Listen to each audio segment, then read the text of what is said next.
And this is kind of what, if you go back and you look at what the Fed's trajectory was versus what the data showed, Janet Yellen, I think, would actually right now, Fed Chief Yellen would be, because she wouldn't have put out that we're going to do December, she would not be that imprudent or rash. She might have had the option to be able to say, you know what, we've done a lot, let's wait, and it wouldn't cause the havoc. Now we have no choice. We have to put through the rate increase. But these are numbers that indicate that there are some downshifting in key parts of the economy. We haven't even seen what I regard as the collapse of the oil budget, the Permian being the strongest area in the country. Literally one area that has man camps, as David put it. But there's a huge amount of infrastructure designed to be able to get oil and gas out of, to both export, as we've seen with the export numbers. That's the area of economic growth, and that's about to hit. And that's going to hit very hard, in big decline in January.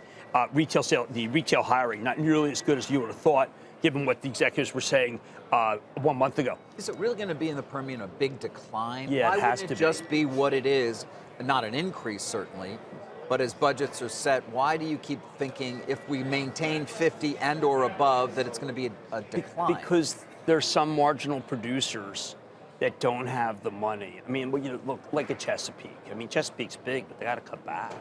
They're just not going to make enough money. A lot of these guys they're really, remember, they're not getting 50. They're getting 35. Understood. Canada is getting 10.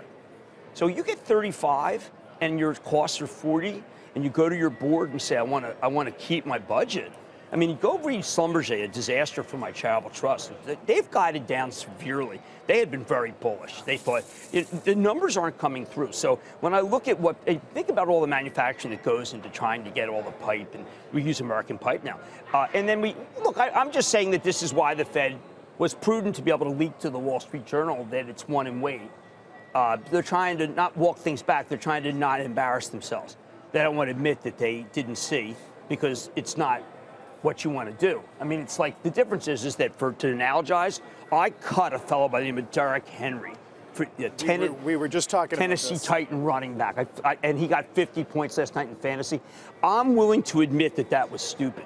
The Fed, because they're unelected and they have a lot of people who are their mouthpieces, will never come out and say the obvious, which is, wow, hey, geez, maybe we kind of cut back here.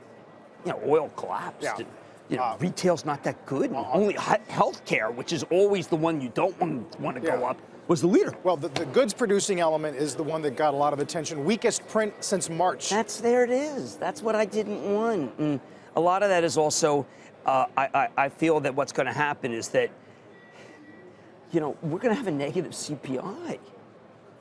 I really believe that. And you're not going to see, look, is it true that of the 604,000 people that will get out of prison this year, that we're going to hire them? Well, is that bad? They did their time? Yes, there are a lot of, all the guys I talk to would say, what's the salvation for trucking, which is the single biggest choke point in the economy? People who come out of the military and people who come out of prison.